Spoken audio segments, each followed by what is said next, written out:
किसान जथेबंदियां कह रहे हैं भी सारा दिन बंद करना, अकाली दल कह रहे हैं भी 9 ਤੋਂ 2 बंद करना। इतों सीधा साफ लगता है भी केंद्र सरकार के नाल मिल के इस संघर्ष को पुठी दिशा देनी चाहते हैं कि जिन्ना समा आर्डीनेंस रद्द नहीं होंदा पंजाब के किसान रेलों दी पटड़ियां ते बैठणगे ते ट्रेनां बिल्कुल जाम। पर मैं दसना चाहना तुहाडे माध्यम के नाल बई ये गल्लां किसान विरोधी आर्डीनेंस नहीं है, समाज के हर एक तबके को इसने प्रभावित करना।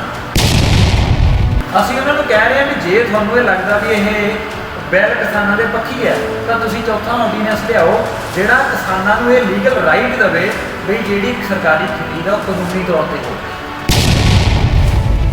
ਪੰਜਾਬ ਦੇ ਵਿੱਚ 14.5 ਲੱਖ ਟਿਊਬਵੈੱਲ ਆ, ਉਹਨੂੰ 6800 ਕਰੋੜ ਰੁਪਇਆ 1 ਸਾਲ ਦੀ ਸਬਸਿਡੀ ਹੈ। ਜੇ ਹੁਣ 6800 ਕਰੋੜ ਦੀ ਸਬਸਿਡੀ ਆਪਾਂ ਲਾਈਏ ਇੱਕ ਕਿਸਾਨ ਨੂੰ 48,000 ਰੁਪਏ ਬਿੱਲ ਆਉਂਦਾ ਤੇ ਹੁਣ ਤੁਸੀਂ ਦੇਖੋ ਵੀ 48,000 ਰੁਪਏ ਬਿੱਲ ਕਿਸਾਨ ਨੂੰ ਦੇਣਾ ਤੇ ਜਿਹੜੀ ਸਾਡਾ ਪੰਜਾਬ ਦਾ ਦਲਿਤ ਭਾਈਚਾਰਾ ਉਹਨਾਂ ਨੂੰ 400 ਯੂਨਿਟ ਮਾਫ ਆ ਬਿਜਲੀ ਦਾ ਤੇ ਉਹਨਾਂ ਨੂੰ ਵੀ 400 ਯੂਨਿਟ ਦਾ ਬਿੱਲ ਦੇਣਾ ਤੇ ਜਿਹੜੀ ਸਾਡਾ ਪੰਜਾਬ ਦਾ ਦਲਿਤ ਭਾਈਚਾਰਾ ਉਹਨਾਂ ਨੂੰ 400 ਯੂਨਿਟ ਮਾਫ ਆ ਬਿਜਲੀ ਦਾ ਤੇ ਉਹਨਾਂ ਨੂੰ ਵੀ 400 ਯੂਨਿਟ ਦਾ ਬਿੱਲ ਦੇਣਾ। ਦੇਖੋ ਜੀ ਜੋ ਜਿੰਨੀਆਂ ਪੰਜਾਬ ਦੇ ਵਿੱਚ ਸਿਆਸੀ ਪਾਰਟੀਆਂ ਨੇ इन्हों किसानों का नहीं कोई हेज, इन्हों सिर्फ मिशन 2022 दिखता। वो किसानों दी लाशों के उत्ते बने, वो मजदूरों दी लाशों उत्ते बने, वो इन्हों कोई परवाह नहीं।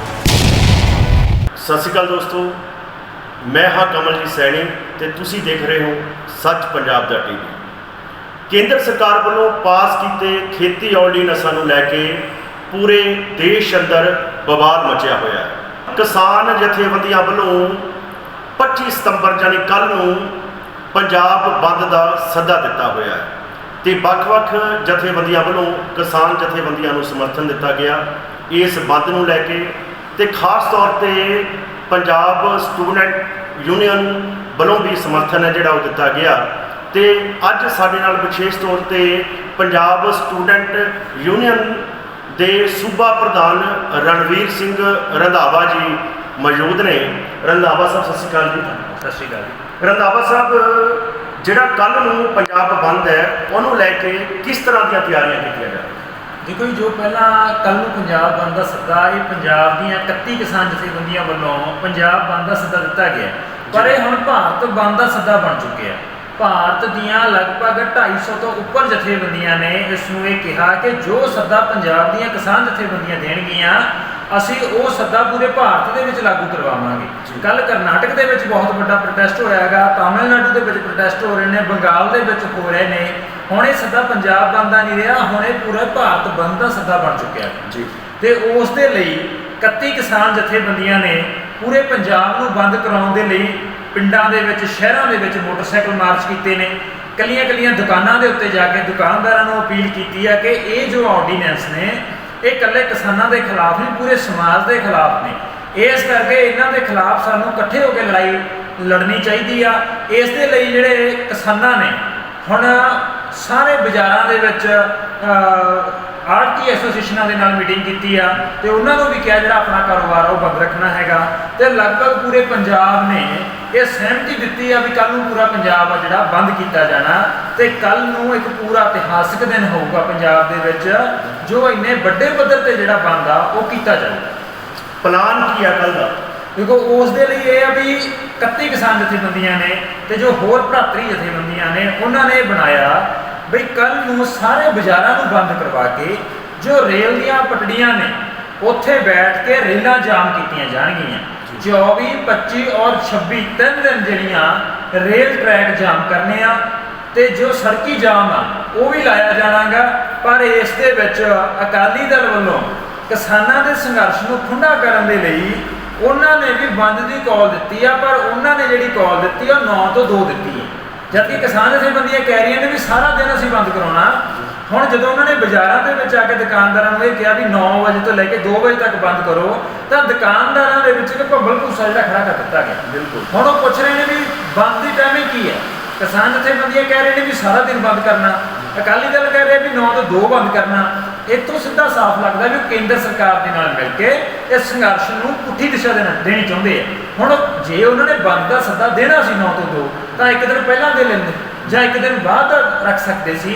ਕਿਸਾਨ ਸੰਘਰਸ਼ ਨੂੰ ਉਹਨਾਂ ਨੇ ਠੰਡਾ ਕਰਨ ਦੇ ਲਈ ਇਹ ਚਾਲ ਚੱਲੀ ਆ, ਪਰ ਪੰਜਾਬ ਦੇ ਲੋਕ ਉਹਨਾਂ ਦੀ ਚਾਲ 'ਚ ਨਹੀਂ ਆਉਣਗੇ। ਕਿਸਾਨ ਜਥੇਬੰਦੀਆਂ ਸਮਝ ਚੁੱਕੀਆਂ ਨੇ ਤੇ ਕਿਸਾਨ ਜਥੇਬੰਦੀਆਂ ਨੇ ਸਿੱਧਾ ਐਲਾਨ ਕੀਤਾ ਵੀ ਸਾਡੀ ਸਟੇਜ ਤੋਂ ਕੋਈ ਵੀ ਸਿਆਸੀ ਪਾਰਟੀ ਨਾਲ ਸੰਬੰਧ ਰੱਖਦਾ ਬੰਦਾ ਸਾਡੀ ਸਟੇਜ ਤੋਂ ਨਹੀਂ ਬੋਲੇ। ਇਹ ਉਹਨਾਂ ਨੇ ਐਲਾਨ ਕਰਤਾ ਤੇ ਹੁਣ 1 ਅਕਤੂਬਰ ਤੋਂ ਪੰਜਾਬ ਦੇ ਜਿਹੜੇ ਕਿਸਾਨ ਨੇ, ਸਾਰੀਆਂ ਜਥੇਬੰਦੀਆਂ, ਸਾਰੇ ਜਿੰਨੇ ਹਮਾਇਤੀ ਜਥੇਬੰਦੀਆਂ ਨੇ, ਉਹਨਾਂ ਨੇ ਰੇਲਵੇ ਪਟੜੀਆਂ ਜਾਮ ਕਰਦਾ ਅਣਮਿੱਥੇ ਸਮੇਂ ਦਾ ਐਲਾਨ ਕਰਤਾ ਕਿ ਜਿੰਨਾ ਸਮਾਂ ਆਰਡੀਨੈਂਸ ਰੱਦ ਨਹੀਂ ਹੁੰਦਾ ਪੰਜਾਬ ਦੇ ਕਿਸਾਨ ਰੇਲਾਂ ਦੀਆਂ ਪਟੜੀਆਂ ਤੇ ਬੈਠਣਗੇ ਤੇ ਟ੍ਰੇਨਾਂ ਬਿਲਕੁਲ ਜਾਮ ਨੇ। ਰੰਧਾਵਾ ਸਾਹਿਬ, ਇੱਕ ਸਭ ਤੋਂ ਵੱਡੀ ਗੱਲ ਇਹ ਹੈ ਕਿ ਬਹੁਤ ਗਿਣਤੀ ਲੋਕਾਂ ਨੂੰ ਸ਼ਾਇਦ ਆਰਡੀਨੈਂਸਾਂ ਦਾ ਨੁਕਸਾਨ ਕੀ ਹੈ ਉਹ ਕਿਸਾਨੀ ਲਈ ਹੈ, ਸਿਰਫ ਕਿਸਾਨਾਂ ਲਈ ਹੈ ਜਾਂ ਹੋਰ ਲੋਕਾਂ ਲਈ ਵੀ ਹੈ, ਉਹ ਵੀ ਸ਼ਾਮਲ ਹੁੰਦੇ ਆ।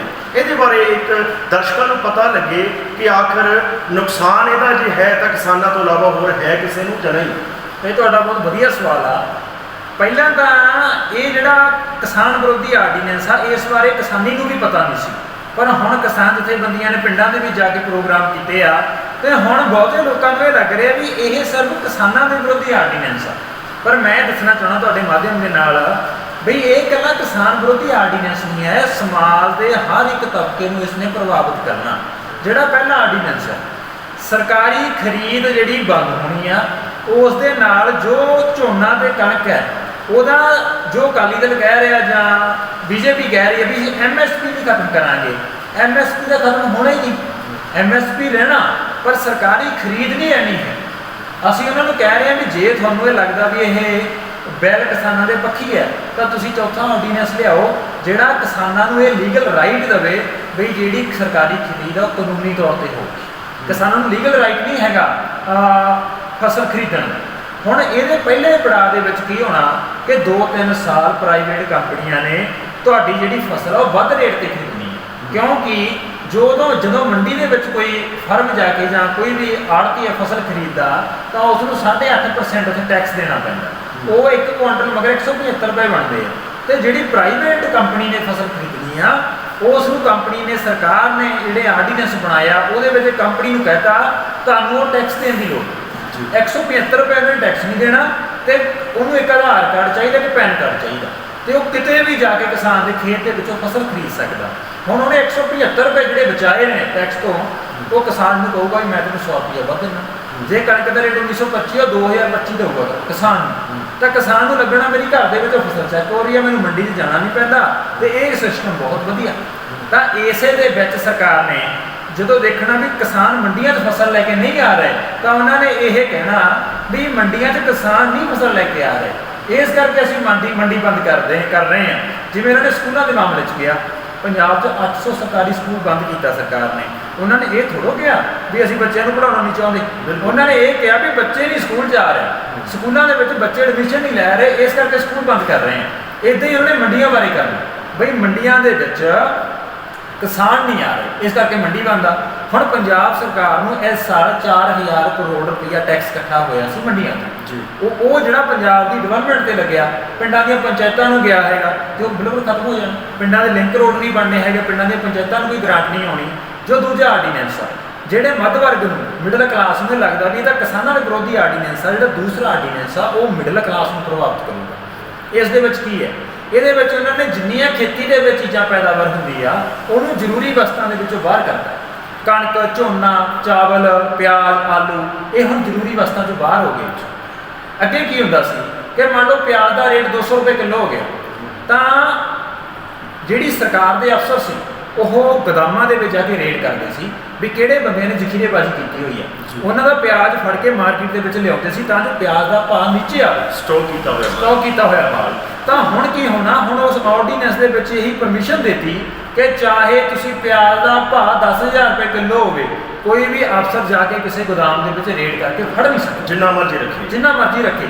ਹੁਣ ਕੀ ਹੈ ਕਿ ਤੁਸੀਂ ਕਾਰਪੋਰੇਟ ਸੈਕਟਰ ਨੂੰ ਪਹਿਲਾਂ ਤਾਂ ਸਰਕਾਰੀ ਖਰੀਦ ਕਣਕ ਝੋਨਾ ਖਰੀਦਣ ਦੀ ਪਰਮਿਸ਼ਨ ਦਿੱਤੀ ਹੈ। ਹੁਣ ਸਾਰੀ ਫਸਲ ਖਰੀਦ ਕੇ ਵਪਾਰੀ ਆਪਣੇ ਗੋਦਾਮ 'ਚ ਰੱਖੂਗਾ, ਉੱਥੋਂ ਫਿਰ ਮਹਿੰਗਾਈ ਨੂੰ ਜਿਵੇਂ ਆਪਾਂ ਪਤੰਗ ਨੂੰ ਕੰਟਰੋਲ ਕਰਦੇ ਹਾਂ ਇੱਦਾਂ ਕੰਟਰੋਲ ਕਰੂਗਾ। ਹੁਣ ਅੰਬਾਨੀ ਔਰ ਅਡਾਨੀ ਜਦੋਂ ਆਲੂ ਸਾਰੇ ਖਰੀਦ ਕੇ ਗੋਦਾਮਾਂ 'ਚ ਰੱਖ ਲੈਣਗੇ ਤਾਂ ਜਦੋਂ ਮਤਲਬ ਉਹਨਾਂ ਨੂੰ ਲੱਗਣਾ ਵੀ ਹੁਣ ਆਲੂ ਦਾ ਸੀਜ਼ਨ ਚਲਾ ਗਿਆ ਤਾਂ ਉਹੀ ਕਿਸਾਨ ਜਿਹਤੋਂ ਉਹਨਾਂ ਨੇ ਆਲੂ 5 ਰੁਪਏ ਕਿਲੋ ਲਿਆ ਫਿਰ ਉਸ ਨੂੰ 50 ਰੁਪਏ ਕਿਲੋ ਆਲੂ ਵੇਚਣਾ, ਮਹਿੰਗਾ ਮਿਲੂਗਾ। ਇਸ ਨਾਲ ਮਹਿੰਗਾਈ ਬਹੁਤ ਵਧਣੀ ਹੈ। ਮਜ਼ਦੂਰ ਤੇ ਜਿਹੜਾ ਮੁਲਾਜ਼ਮ ਤਬਕਾ ਜਾਂ ਦੁਕਾਨਦਾਰ ਤਬਕਾ ਉਹ ਇਹ ਤੋਂ ਪ੍ਰਭਾਵਿਤ ਹੋਣਾ। ਜਿਹੜਾ ਤੀਸਰਾ ਆਰਡੀਨੈਂਸ ਆ ਉਹ ਹੈਗਾ ਕੰਟਰੈਕਟ ਫਾਰਮਿੰਗ। ਕੰਟਰੈਕਟ ਫਾਰਮਿੰਗ ਦੇ ਵਿੱਚ ਉਹਨੇ ਕਿਸਾਨਾਂ ਦੇ ਨਾਲ ਇੱਕ ਕੰਟਰੈਕਟ ਕਰਨਾ 10 ਸਾਲ ਦਾ 20 ਸਾਲ ਦਾ ਲੀਜ਼ ਦੇ ਉੱਤੇ, ਬਈ ਕੰਪਨੀ ਆਊਗੀ ਉਹ ਤੁਹਾਨੂੰ ਕਹੂ ਤੁਸੀਂ ਆਹ ਫਸਲ ਬੀਜਣੀ ਆ, ਇਹਦਾ ਪਾਣੀ ਕਦੋਂ ਲਾਉਣਾ, ਸਪਰੇਅ ਕਦੋਂ ਕਰਨੀ ਹੈ, ਕਿਹੜਾ ਬੀਜ ਬੀਜਣਾ, ਇਹ ਕੰਪਨੀ ਦੱਸੂ। ਕਿਸਾਨ ਉਹਦੇ ਵਿੱਚ ਦਿਹਾੜੀਆ ਹੋਊਗਾ, ਪਰ ਉਸ ਦੇ ਵਿੱਚ ਇਹ ਲਿਖਦਾ ਵੀ ਜੇ ਤੁਹਾਡੀ ਫਸਲ ਦੇ ਆ ਕੋਈ ਵੀ ਗੁਣਵੱਤਾ ਮਾੜੀ ਆਉਂਦੀ ਆ, ਨਮੀ ਵੱਧ ਜਾਂਦੀ ਆ, ਕੋਈ ਵੀ ਮਾੜੀ ਕੁਆਲਿਟੀ ਆਉਂਦੀ ਆ, ਤਾਂ ਇਹਦੇ ਲਈ ਕਿਸਾਨ ਜ਼ਿੰਮੇਵਾਰ। ਜਦ ਕਿ ਜਦੋਂ ਕੰਪਨੀ ਸਾਰਾ ਕੁਝ ਦੱਸ ਰਹੀ ਆ, ਬੀ ਕੰਪਨੀ ਦੇ ਰਹੀ ਆ, ਕੰਪਨੀ ਦੱਸ ਰਹੀ ਆ ਕਦੋਂ ਪਾਣੀ ਲਾਉਣਾ, ਫਿਰ ਕਿਸਾਨ ਕਿਉਂ ਜ਼ਿੰਮੇਵਾਰ? ਉਸ ਦੇ ਵਿੱਚ ਇਹ ਲਿਖਤਾ ਵੀ ਜਿਹੜੀ ਲੀਜ਼ ਆ ਜਿਹੜਾ ਐਕਟ ਆ ਤੁਹਾਡਾ ਕੰਪਨੀ ਨਾਲ ਸਮਝੌਤਾ ਹੋਇਆ ਕੰਟਰੈਕਟ, ਉਸ ਨੂੰ ਕਿਸਾਨ ਰੱਦ ਨਹੀਂ ਕਰ ਸਕਦਾ, ਕੰਪਨੀ ਰੱਦ ਕਰ ਸਕਦੀ। ਤੇ ਤੁਸੀਂ ਉਸ ਦੇ ਵਿੱਚ ਅਦਾਲਤ 'ਚ ਨਹੀਂ ਜਾ ਸਕਦੇ, ਜਾਂ ਐਸਡੀਐਮ ਕੋਲ ਅਪੀਲ ਕਰਨੀ ਹੈ ਜਾਂ ਡੀਸੀ ਕੋਲ ਅਪੀਲ ਕਰਨੀ ਹੈ। ਇਹਨਾਂ ਤੇ ਆਪਾਂ ਨੂੰ ਪਤਾ ਹੀ ਹੈ ਜੋ ਪ੍ਰਸ਼ਾਸਨਿਕ ਅਧਿਕਾਰੀ ਨੇ ਕਿੰਨੀ ਕਿਸਾਨਾਂ ਦੀ ਸੁਣਦੇ ਆ। ਇਸ ਕਰਕੇ ਇਹ ਸਾਰੇ ਦਾ ਸਾਰਾ ਕਾਰਪੋਰੇਟ ਸੈਕਟਰ ਨੂੰ ਫਾਇਦਾ ਦੇਂਦਾ। ਜਿਹੜੀ ਇੱਕ ਹੋਰ ਗੱਲ ਆ, ਇਹਨਾਂ ਦੇ ਨਾਲ ਨਾਲ ਬਿਜਲੀ ਬਿੱਲ 2020 ਦਾ ਡਰਾਫਟ ਆ ਜਿਹੜਾ ਬਣ ਚੁੱਕਿਆ, ਉਹ ਉਹਨਾਂ ਨੇ ਪਾਸ ਕਰਨਾ, ਤੇ ਜੇ ਉਹ ਪਾਸ ਹੋ ਗਿਆ ਤਾਂ ਉਹ ਬਹੁਤ ਵੱਡਾ ਪੰਜਾਬ ਦੇ ਉੱਤੇ ਇੱਕ ਹਮਲਾ ਹੋਣਾ, ਕਿਉਂਕਿ ਉਸ ਦੇ ਨਾਲ ਸਾਡਾ ਸੰਘੀ ਢਾਂਚਾ ਖਤਮ ਹੋ ਜਾਣਾ, ਫੈਡਰਲ ਢਾਂਚਾ ਨਹੀਂ ਰਹਿਣਾ, ਸਾਰਾ ਕੰਟਰੋਲ ਕੇਂਦਰ ਦੇ ਕੋਲ ਚਲਾ ਜਾਣਾ। ਤੇ ਉਸ ਦੇ ਨਾਲ ਜਿੰਨੇ ਪੰਜਾਬ ਦੇ ਰੈਗੂਲੇਟਰੀ ਕਮਿਸ਼ਨ ਹੈ, ਕੋਈ ਬਿਜਲੀ ਬੋਰਡ ਦੇ ਰੈਗੂਲੇਟਰੀ ਕਮਿਸ਼ਨ ਨੇ, ਉਹ ਸਾਰੇ ਭੰਗ ਹੋ ਜਾਣੇ। ਪੰਜਾਬ ਦੀ ਸਰਕਾਰ ਦਾ ਬਿਜਲੀ ਦੇ ਰੇਟ ਤੇ ਕੋਈ ਕੰਟਰੋਲ ਨਹੀਂ ਰਹਿਣਾ ਹੈਗਾ, ਤੇ ਉਹ ਸੈਂਟਰ ਤੈਅ ਕਰੂਗਾ। ਸਭ ਤੋਂ ਵੱਡੀ ਜਿਹੜੀ ਕਿਸਾਨਾਂ ਦੇ ਮਜ਼ਦੂਰਾਂ ਨੂੰ ਨੁਕਸਾਨ ਹੋਣਾ, ਇਹਦੇ ਵਿੱਚ ਜਿੰਨੀ ਸਬਸਿਡੀ ਆ ਪੰਜਾਬ ਦੇ ਵਿੱਚ ਕਿਸਾਨਾਂ ਨੂੰ ਦਿੱਤੀ ਜਾਂਦੀ, ਉਹ ਹੈਗੀ 6800 ਕਰੋੜ ਰੁਪਏ। ਪੰਜਾਬ ਦੇ ਵਿੱਚ 14.5 ਲੱਖ ਟਿਊਬਵੈੱਲ ਆ, ਉਹਨੂੰ 6800 ਕਰੋੜ ਰੁਪਇਆ ਇੱਕ ਸਾਲ ਦੀ ਸਬਸਿਡੀ ਹੈ। ਜੇ ਹੁਣ 6800 ਕਰੋੜ ਦੀ ਸਬਸਿਡੀ ਆਪਾਂ ਲਾਈਏ, ਇੱਕ ਕਿਸਾਨ ਨੂੰ 48,000 ਰੁਪਏ ਬਿੱਲ ਆਉਂਦਾ, ਤੇ ਹੁਣ ਤੁਸੀਂ ਦੇਖੋ ਵੀ 48,000 ਰੁਪਏ ਬਿੱਲ ਕਿਸਾਨ ਨੂੰ ਦੇਣਾ, ਤੇ ਕੇਂਦਰ ਸਰਕਾਰ ਕਹਿੰਦੇ ਵੀ ਇਹ ਬਿੱਲ ਕਿਸਾਨ ਤੋਂ ਲਊਗਾ ਪਾਵਰਕੌਮ, ਤੇ ਕਿਸਾਨ ਦੇ ਖਾਤੇ ਦੇ ਵਿੱਚ ਪਾਊਗੀ ਪੰਜਾਬ ਸਰਕਾਰ। ਤੇ ਜਿਹੜੀ ਸਾਡਾ ਪੰਜਾਬ ਦਾ ਦਲਿਤ ਭਾਈਚਾਰਾ, ਉਹਨਾਂ ਨੂੰ 400 ਯੂਨਿਟ ਮਾਫ ਆ ਬਿਜਲੀ ਦਾ, ਤੇ ਉਹਨਾਂ ਨੂੰ ਵੀ 400 ਯੂਨਿਟ ਦਾ ਬਿੱਲ ਦੇਣਾ। ਹੁਣ ਜਿਹੜੀ ਪੰਜਾਬ ਸਰਕਾਰ ਨੂੰ ਤੁਸੀਂ ਕਹਿ ਰਹੇ ਹੋ ਕਿ ਖਾਤੇ 'ਚ ਪੈਸੇ ਪਾਓ, ਕੇਂਦਰ ਸਰਕਾਰ ਤਾਂ GST ਦਾ ਪੈਸਾ ਨਹੀਂ ਦੇ ਰਹੀ ਹੈਗੀ ਪੰਜਾਬ ਸੂਬਿਆਂ ਦਾ, ਉਹਨਾਂ ਦੇ ਕੋਲ ਪੈਸੇ ਕਿੱਥੋਂ ਆਉਣਗੇ? ਇਹਨਾਂ ਨੇ, ਕੇਂਦਰ ਨੇ ਪੰਜਾਬ ਦੀ ਸਾਰੀਆਂ ਸੂਬਿਆਂ ਦੀਆਂ ਸਰਕਾਰਾਂ ਨੂੰ ਪੰਚਾਇਤਾਂ ਬਣਾ ਦੇਣਾ, ਪਿੰਡਾਂ ਦੀਆਂ ਪੰਚਾਇਤਾਂ। ਕਿਵੇਂ? ਕਿਉਂਕਿ ਜਿਹੜੀ ਪਿੰਡ ਦੀ ਪੰਚਾਇਤ ਹੁੰਦੀ ਆ, ਉਹਨੂੰ ਜੇ ਸਰਕਾਰ ਗ੍ਰਾਂਟ ਦੇ ਦੇ ਤਾਂ ਸਰਪੰਚ ਕੁਝ ਪੈਸੇ ਖਰਚ ਦੂ, ਨਹੀਂ ਦਊਗਾ ਤਾਂ ਕੋਈ ਪੈਸੇ ਨਹੀਂ ਖਰਚਣਾ। ਇਦਾਂ ਹੁਣ ਸਾਰੇ ਸਿਸਟਮ ਨੂੰ ਕੇਂਦਰ ਆਪਣੇ ਹੱਥਾਂ 'ਚ ਕੰਟਰੋਲ ਕਰ ਰਿਹਾ, ਜਿਹੜੀਆਂ ਸੂਬਿਆਂ ਦੀਆਂ ਸਰਕਾਰਾਂ ਨੇ ਉਹਨਾਂ ਨੂੰ ਪੰਚਾਇਤਾਂ ਬਣਾਈਆਂ ਜਾ ਰਹੀਆਂ। ਰੰਧਾਵਾ ਸਾਹਿਬ, ਆਖਰ ਤੁਹਾਨੂੰ ਕੀ ਲੱਗਦਾ ਵੀ ਕੇਂਦਰ ਸਰਕਾਰ ਦੀ ਇਹ ਐਡੀ ਵੱਡੀ ਕਿਹੜੀ ਮਜਬੂਰੀ ਹੈ ਕਿ ਜਦ ਲੋਕ ਵਿਰੋਧ ਕਰ ਰਹੇ ਆ, ਕਿਸਾਨ ਵਿਰੋਧ ਕਰ ਰਹੇ ਆ, ਤਾਂ ਆਖਰ ਫਿਰ ਵੀ ਨਾ ਜਿਹੜੇ ਆਰਡੀਨੈਂਸਾਂ ਨੂੰ ਪਾਸ ਕੀਤਾ ਜਾ ਰਿਹਾ, ਆਖਰ ਇਹਦੇ ਪਿੱਛੇ ਕੀ ਮਨਸ਼ਾ ਲੱਗਦੀ ਹੈ ਕੇਂਦਰ ਸਰਕਾਰ ਦੀ? ਕਿਆ ਤੁਹਾਨੂੰ ਵੱਡਾ ਰੀਜ਼ਨ ਲੱਗਦਾ ਇਹਦੇ ਪਿੱਛੇ? ਦੇਖੋ, ਜੋ ਬੀਜੇਪੀ ਦੀ ਸਰਕਾਰ ਆ, ਇਹ ਦੋ ਥੰਮਾਂ ਦੇ ਉੱਪਰ ਖੜੀ ਹੈ ਇਸ ਟਾਈਮ ਹਿੰਦੁਸਤਾਨ ਦੇ ਵਿੱਚ। ਉਹਦਾ ਇੱਕ ਥੰਮ ਹੈਗਾ RSS, ਰਾਸ਼ਟਰੀ ਸਵੈਮ ਸੇਵਕ ਸੰਘ, ਦੂਸਰਾ ਥੰਮ ਹੈਗਾ ਕਾਰਪੋਰੇਟ ਸੈਕਟਰ। ਇਹ ਦੋਨਾਂ ਥੰਮਾਂ ਤੋਂ ਬਿਨਾਂ ਬੀਜੇਪੀ ਦੀ ਸਰਕਾਰ ਟਿਕ ਨਹੀਂ ਸਕਦੀ। ਜੋ ਵੀ ਉਹ ਕੋਈ ਵੀ ਹਿੰਦੂਤਵ ਦਾ ਏਜੰਡਾ ਲੈ ਕੇ ਆਉਂਦੇ ਆ, ਉਹ RSS ਨੂੰ ਖੁਸ਼ ਕਰਨ ਦੇ ਲਈ, ਤੇ ਜੋ ਕਾਰਪੋਰੇਟ ਸੈਕਟਰ ਦੇ ਲਈ ਨਿੱਜੀਕਰਨ ਦੀ ਨੀਤੀ ਲੈ ਕੇ ਆਉਂਦੇ ਆ, ਉਹਦੇ ਨਾਲ ਕਾਰਪੋਰੇਟ ਸੈਕਟਰ ਖੁਸ਼ ਰਹਿੰਦਾ। ਤੇ ਮੋਦੀ ਨੂੰ ਇਹ ਪਤਾ ਵੀ ਜੋ ਮੈਂ ਕਿਸਾਨੀ ਦੇ ਆਰਡੀਨੈਂਸ ਲੈ ਕੇ ਆਇਆ, ਇਸ ਦੇ ਨਾਲ ਕਾਰਪੋਰੇਟ ਸੈਕਟਰ ਨੂੰ ਖੇਤੀਬਾੜੀ ਦੇ ਵਿੱਚ ਬਹੁਤ ਵੱਡਾ ਫਾਇਦਾ ਹੋਣਾ। ਤੁਸੀਂ ਕਰੋਨਾ ਦਾ ਟਾਈਮ ਦੇਖੋ, ਕਰੋਨਾ ਦੇ ਵਿੱਚ ਭਾਰਤ ਦੀ GDP -23% ਤੇ ਚਲੀ ਗਈ ਆ, ਪਰ ਇਕੱਲੀ ਖੇਤੀਬਾੜੀ ਆ ਜਿਹੜੀ +3% ਦੀ ਖੜੀ ਆ। ਹੁਣ ਖੇਤੀ ਦੇ ਵਿੱਚੋਂ ਬਹੁਤ ਵੱਡੀ ਜਿਹੜੀ ਆਮਦਨ ਕਾਰਪੋਰੇਟ ਸੈਕਟਰ ਨੂੰ ਹੋਣੀ ਆ। ਇਸ ਕਰਕੇ ਜਿਹੜਾ ਕਾਰਪੋਰੇਟ ਸੈਕਟਰ ਆ, ਉਹ ਮੋਦੀ ਨੂੰ ਬਾਂਹ ਮਰੋੜ ਕੇ ਇਹ ਆਰਡੀਨੈਂਸ ਲਾਗੂ ਕਰਵਾ ਰਿਹਾ ਵੀ ਸਾਡਾ ਫਾਇਦਾ ਕਰਵਾ, ਜੇ ਨਹੀਂ ਕਰੇਗਾ ਤਾਂ ਤੇਰੀ ਸਰਕਾਰ ਡੇਗ ਦਾਂਗੇ। ਇਹ ਸਾਨੂੰ ਦੇਖਣ ਨੂੰ ਲੱਗਦਾ ਵੀ ਮੋਦੀ ਚਲਾ ਰਿਹਾ, ਉਹਨੂੰ ਪਿੱਛੋਂ ਵੱਡਾ ਕਾਰਪੋਰੇਟ ਸੈਕਸ਼ਨ ਜਿਹੜਾ ਕੰਟਰੋਲ ਕਰ ਰਿਹਾ। ਇਸ ਕਰਕੇ ਆਰਡੀਨੈਂਸਾਂ ਦੇ ਖਿਲਾਫ ਕਿਸਾਨਾਂ ਦੀ ਲੜਾਈ ਹੈ ਜਿਹੜੀ, ਉਹ ਲੰਮੀ ਹੋਣੀ ਆ। ਆਉਣ ਵਾਲੇ ਦਿਨਾਂ ਦੇ ਵਿੱਚ ਲੜਾਈ ਇਕੱਲਾ ਮੋਦੀ ਖਿਲਾਫ ਨਹੀਂ, ਕਾਰਪੋਰੇਟ ਸੈਕਟਰ ਦੇ ਜਿਹੜੇ ਇੱਥੇ ਮਾਹੌਲ ਬਣੇ ਹੋਏ ਆ, ਉਹਨਾਂ ਵੱਲੋਂ ਵੀ ਸਿੱਧੀ ਹੋਣੀ। ਇੱਕ ਰੰਧਾਵਾ ਸਾਹਿਬ ਹੋਰ ਗੱਲ ਕਿ ਸਿਆਸੀ ਪਾਰਟੀ, ਤੁਸੀਂ ਅਕਾਲੀ ਦਲ ਬਾਰੇ ਗੱਲ ਕੀਤੀ ਹੈ, ਜਿਹੜੀਆਂ ਵੀ ਸਿਆਸੀ ਪਾਰਟੀਆਂ ਇਸ ਟਾਈਮ ਕਿਸਾਨ ਜਥੇਬੰਦੀਆਂ ਦੀ ਹਮਾਇਤ ਕਰ ਰਹੀਆਂ, ਤੇ ਤੁਹਾਨੂੰ ਕੀ ਲੱਗਦਾ ਕਿ ਉਹ ਹਮਾਇਤ ਵਾਕਈ ਹਮਾਇਤ ਹੈ ਜਾਂ ਉੱਥੇ ਵੀ ਕੋਈ ਸਿਆਸਤ ਹੈ ਜਿਹੜੀ ਉਹ ਪਾਰਟੀਆਂ ਵੱਲੋਂ ਕੀਤੀ ਜਾ ਰਹੀ ਹੈ? ਅਕਾਲੀ ਦਲ ਦੀ ਤਾਂ ਤੁਸੀਂ ਗੱਲ ਕਰ ਲਈ, ਉਹ ਤੋਂ ਇਲਾਵਾ ਹੋਰ ਵੀ ਦੇਖੋ ਜੀ, ਜੋ ਜਿੰਨੀਆਂ ਪੰਜਾਬ ਦੇ ਵਿੱਚ ਸਿਆਸੀ ਪਾਰਟੀਆਂ ਨੇ, ਇਹਨਾਂ ਨੂੰ ਕਿਸਾਨਾਂ ਦਾ ਨਹੀਂ ਕੋਈ ਹੇਜ, ਇਹਨਾਂ ਨੂੰ ਸਿਰਫ ਮਿਸ਼ਨ 2022 ਦਿਖਦਾ। ਉਹ ਕਿਸਾਨਾਂ ਦੀਆਂ ਲਾਸ਼ਾਂ ਦੇ ਉੱਤੇ ਬਣੇ, ਉਹ ਮਜ਼ਦੂਰਾਂ ਦੀਆਂ ਲਾਸ਼ਾਂ ਉੱਤੇ ਬਣੇ, ਉਹ ਇਹਨਾਂ ਨੂੰ ਕੋਈ ਪਰਵਾਹ ਨਹੀਂ। ਇਹਨੇ ਸਿਰਫ ਸਿਆਸਤ ਕਰ ਰਹੀਆਂ ਨੇ। ਹੁਣ ਕੈਪਟਨ ਅਮਰਿੰਦਰ ਸਿੰਘ ਹੈ, ਉਹ ਇੱਕ ਪਾਸੇ ਤਾਂ ਕਹਿ ਰਿਹਾ ਵੀ ਕਿਸਾਨ ਆਰਡੀਨੈਂਸਾਂ ਦੇ ਮੈਂ ਵਿਰੋਧ 'ਚ ਆ, ਦੂਸਰੇ ਪਾਸੇ ਕਿਸਾਨਾਂ ਦੇ ਪਰਚੇ ਦਰਜ ਕੀਤੇ ਹੋਏ ਨੇ, ਤੇ ਦੂਸਰੇ ਪਾਸੇ ਜਿਹੜੀ ਮੌਂਟੇਕ ਸਿੰਘ ਆਹਲੂਵਾਲੀਆ ਦੀ ਰਿਪੋਰਟ ਬਣਾਈ ਆ ਪੰਜਾਬ ਸਰਕਾਰ ਨੇ, ਉਹ ਕਿਸਾਨ ਆਰਡੀਨੈਂਸਾਂ ਨਾਲੋਂ ਵੀ ਖਤਰਨਾਕ ਆ। ਉਸ ਦੇ ਵਿੱਚ ਸਾਰੀ ਦੀ ਸਾਰੀ ਜਿਹੜੀ ਖੇਤੀ ਆ, ਐਜੂਕੇਸ਼ਨ ਆ, ਜਿੰਨਾ ਕੰਮ ਆ, ਉਹ ਕਾਰਪੋਰੇਟ ਸੈਕਟਰ ਨੂੰ ਦੇਣ ਦੇ ਹਵਾਲੇ ਆ। ਮੁਲਾਜ਼ਮਾਂ ਦੀਆਂ ਤਨਖਾਹਾਂ ਦੇ ਉੱਤੇ ਕੱਟ ਲਾਉਣ ਦੀ ਗੱਲ ਆ। ਮੁਲਾਜ਼ਮਾਂ ਨੂੰ ਤਨਖਾਹ ਦੀ ਜਿਹੜੀ ਉਹ ਕੇਂਦਰ ਦੇ ਪੇ ਸਕੇਲ ਦੇ ਨਾਲ ਦੇਣ ਦੀ ਗੱਲ ਕੀਤੀ ਗਈ ਆ। ਹਰੇਕ ਮੁਲਾਜ਼ਮ ਦੀ ਜਿਹੜੀ ਤਨਖਾਹ 10 ਤੋਂ 15,000 ਘੱਟ ਹੋ ਜਾਣੀ ਹੈ ਸੈਂਟਰ ਦੇ ਪੇ ਸਕੇਲ ਦੇ ਨਾਲ। ਕੈਪਟਨ ਇੱਕ ਪਾਸੇ ਵਿਰੋਧ ਕਰ ਰਿਹਾ, ਦੂਜੇ ਪਾਸੇ ਉਸੇ ਰਸਤੇ ਚੱਲਿਆ ਹੋਇਆ ਹੈ। ਹਰੇਕ ਮੁਲਾਜ਼ਮ ਦੀ ਜਿਹੜੀ ਤਨਖਾਹ 10 ਤੋਂ 15,000 ਘੱਟ ਹੋ ਜਾਣੀ ਹੈ ਸੈਂਟਰ ਦੇ ਪੇ ਸਕੇਲ ਦੇ ਨਾਲ। ਕੈਪਟਨ ਇੱਕ ਪਾਸੇ ਵਿਰੋਧ ਕਰ ਰਿਹਾ, ਦੂਜੇ ਪਾਸੇ ਉਸੇ ਰਸਤੇ ਚੱਲਿਆ ਹੋਇਆ ਹੈ। ਇਹ ਮੋਦੀ ਦਾ ਦੂਸਰਾ ਰੂਪ ਆ। ਮੋਦੀ ਜੇ ਲੋਕਡਾਊਨ ਮਹੀਨੇ ਦਾ ਲਾਉਂਦਾ ਸੀ ਤਾਂ ਕੈਪਟਨ ਲੋਕਡਾਊਨ 2 ਮਹੀਨੇ ਦਾ ਲਾਉਂਦਾ ਸੀ। ਜੇ ਉਹ ਕੱਲ ਕਹਿੰਦਾ ਸੀ ਵੀ ਲੋਕਡਾਊਨ ਦੀ ਧਾਰਾ 144 ਲਾਈ ਹੋਈ ਆ, ਤਾਂ ਇਹ ਧਾਰਾ 144 ਦੇ ਨਾਲ ਨਾਲ ਕਿਸਾਨਾਂ ਦੇ ਪਰਚੇ ਦਰਜ ਕਰਦਾ ਸੀ। ਇਹ ਤਾਂ ਉਹਨਾਂ ਤੋਂ ਵੱਡਾ ਦੁਸ਼ਮਣ ਹੈ। ਹੁਣ ਦੂਸਰੇ ਪਾਸੇ ਆਮ ਆਦਮੀ ਪਾਰਟੀ ਆ, ਜਾਂ ਬੈਂਸ ਹੋਣੀ ਨੇ, ਜਾਂ ਹੋਰ ਵੀ ਕਈ ਪਾਰਟੀਆਂ ਪੰਜਾਬ ਦੇ ਵਿੱਚ ਲੱਗੀਆਂ ਹੋਈਆਂ ਨੇ, ਇਹ ਸਾਰੇ ਮਿਲ ਕੇ ਸਿਆਸਤ ਕਰ ਰਹੇ ਆ। 2022 ਦੇ ਵਿੱਚ ਕਿਹਦੀ ਸਰਕਾਰ ਬਣਦੀ ਆ, ਇਹ ਉਹਦੇ ਉੱਤੇ ਹੀ ਲੱਗੇ ਹੋਏ ਨੇ, ਕਿਸਾਨਾਂ ਦਾ ਨਹੀਂ ਇਹਨਾਂ ਨੂੰ ਕੋਈ ਫਿਕਰ। ਅਕਾਲੀ ਦਲ ਬਾਰੇ ਵੀ ਸੋਸ਼ਲ ਮੀਡੀਆ ਤੇ ਆ ਰਿਹਾ ਸੀ ਵੀ 117 ਕਰਕੇ ਉਹ ਜਿਹੜਾ ਇੱਕ ਦੀ ਬਲੀ ਦੇਤੀ ਆ। ਪਰ ਉਸ ਦੇ ਵਿੱਚ ਸਮਝਣਾ ਚਾਹੀਦਾ ਵੀ ਹਰ ਸਿਮਰਤ ਦੀਆਂ ਜਿੰਨੀਆਂ ਇੰਟਰਵਿਊ ਆਈਆਂ ਨੇ, ਤੁਸੀਂ ਵੀ ਸੁਣ ਸਕਦੇ ਹੋ, ਦਰਸ਼ਕ ਵੀ ਸੁਣ ਸਕਦੇ ਆ, ਉਸ ਨੇ ਸਾਰੀਆਂ ਇੰਟਰਵਿਊ 'ਚ ਇਹ ਕਿਹਾ ਕਿ ਮੈਂ ਆਰਡੀਨੈਂਸਾਂ ਦੇ ਖਿਲਾਫ ਨਹੀਂ ਹੈਗੀ, ਕਿਸਾਨ ਆਰਡੀਨੈਂਸਾਂ ਦੇ ਖਿਲਾਫ ਨੇ, ਅਸੀਂ ਕਿਸਾਨਾਂ ਨੂੰ ਸਮਝਾ ਨਹੀਂ ਸਕੇ, ਕਨਵਿੰਸ ਨਹੀਂ ਕਰਾ ਸਕੇ। ਇਹਦਾ ਮਤਲਬ ਤਾਂ ਫਿਰ ਤੁਹਾਡਾ ਜਿਹੜਾ ਅਸਤੀਫਾ ਡਰਾਮਾ ਗਾ। ਬੀਜੇਪੀ ਵੱਲੋਂ ਵੀ ਹੁਣ ਕੀਤਾ ਜਾ ਰਿਹਾ, ਜ਼ਿਲ੍ਹਾ ਹੈੱਡਕੁਆਟਰਾਂ ਤੇ ਲੈ ਕੇ ਵੀ ਕਿਸਾਨਾਂ ਨੂੰ ਜਿਹੜਾ ਇਹਦੇ ਪ੍ਰਤੀ ਪ੍ਰੋਪਰ ਸਮਝਾਇਆ ਜਾਵੇ। ਬੀਜੇਪੀ ਨੇ ਪ੍ਰੈਸ ਕਾਨਫਰੰਸਾਂ ਕੀਤੀਆਂ, ਸੰਗਰੂਰ ਦੇ ਵਿੱਚ ਕਿਸਾਨਾਂ ਨੇ ਘੇਰ ਕੇ ਉਹਨਾਂ ਦੀ ਪ੍ਰੈਸ ਕਾਨਫਰੰਸ ਦੇ ਵਿੱਚ ਭਜਾਈ, ਬਰਨਾਲੇ ਕਿਸਾਨਾਂ ਨੇ ਘੇਰੇ ਪ੍ਰੈਸ ਕਾਨਫਰੰਸ ਦੇ ਵਿੱਚ ਭਜਾਏ, ਤੇ ਸਾਡੇ ਖੁਦ ਇਲਾਕੇ ਦੇ ਬੰਦੇ ਨੇ ਅਕਵਾਲ ਸਿੰਘ ਲਾਲਪੁਰਾ, ਇਹਨਾਂ ਦੇ ਮੁੰਡਿਆਂ ਨੇ ਸੈਨੇਟਾਈਜ਼ਰ ਕੀਤਾ ਪਹਿਲਾਂ ਸਾਰੇ ਕੁਝ ਨੂੰ, ਜਿੱਥੇ ਜਿੱਥੇ ਇਹਨਾਂ ਦਾ ਹਲਕਾ ਪੈਂਦਾ ਸੀ ਉੱਥੋਂ ਤੋਂ ਸੈਨੇਟਾਈਜ਼ ਕੀਤਾ। ਤੇ ਹੁਣ ਅਕਵਾਲ ਸਿੰਘ ਲਾਲਪੁਰਾ ਦਾ ਮੁੰਡਾ ਇਹ ਕਹਿੰਦਾ ਵੀ ਮੈਂ ਇਲਾਕੇ ਦੇ ਨਾਂ ਦੇ ਨਾਲ ਜਿਹੜਾ ਪਛੜਿਆ ਸ਼ਬਦ ਲੱਗਿਆ, ਮੈਂ ਉਸ ਨੂੰ ਹਟਾਉਣਾਗਾ।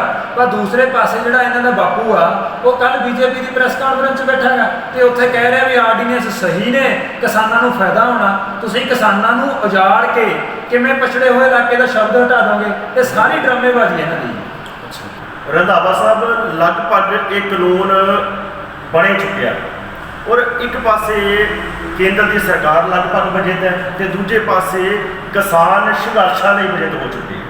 ਤੇ ਤੁਹਾਨੂੰ ਕੀ ਲੱਗਦਾ ਵੀ ਆਉਣ ਵਾਲਾ ਮਾਹੌਲ ਕਿੱਧਰ ਨੂੰ ਜਾਂਦਾ? ਦੇਖੋ ਜੀ, ਕਿਸਾਨ ਜਥੇਬੰਦੀਆਂ ਨੇ ਸਪਸ਼ਟ ਐਲਾਨ ਕਰਤਾ ਕਿ ਜਿੰਨਾ ਸਮਾਂ ਆਰਡੀਨੈਂਸ ਰੱਦ ਨਹੀਂ ਹੁੰਦੇ, ਸਾਡਾ ਸੰਘਰਸ਼ ਜਾਰੀ ਰਹੂਗਾ।